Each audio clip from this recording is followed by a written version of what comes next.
construyendo poco a poco. Empezamos con la Sal que ens ha partit en 2015 y en el proceso de creación, bueno, pasó la crisis de los refugiados, ¿no? La guerra en Siria, y entonces al final terminamos enfocando la creación hacia esto, ¿no? Hacia las migraciones.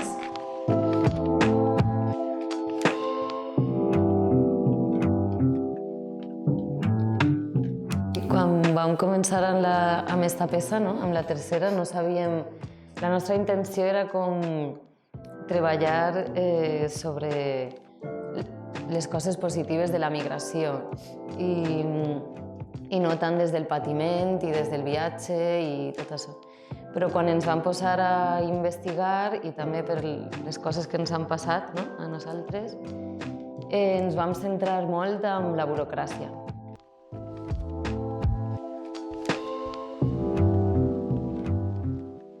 I des del principi hem anat trobant un llenguatge comú entre això, Clara, que ve més del teatre, jo més de la dansa contemporània, dansa clàssica i contemporània i circ.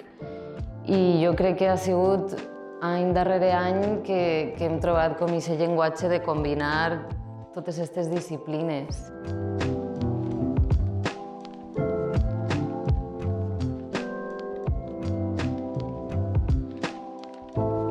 En cada producción se nos han ido quedando cosas en el tintero que al final, tirando de ahí, se ha convertido en la siguiente producción, ¿no? Pero era como recoger desde, vale, ¿y qué no hemos contado aquí? ¿Dónde nos hemos quedado? Y quedaba tanto por hablar que de ahí ha partido cada siguiente pieza, ¿no? Digamos. Y en realidad después del estreno lo que solemos hacer es que seguimos trabajando en la pieza y continúa creciendo, ¿no? Como ahora estamos en el bebé cuando acaba de nacer, ¿no? Luego el bebé se convierte en un niño y luego en un adulto, ¿no? Entonces por ahí las cosas también siguen modificándose.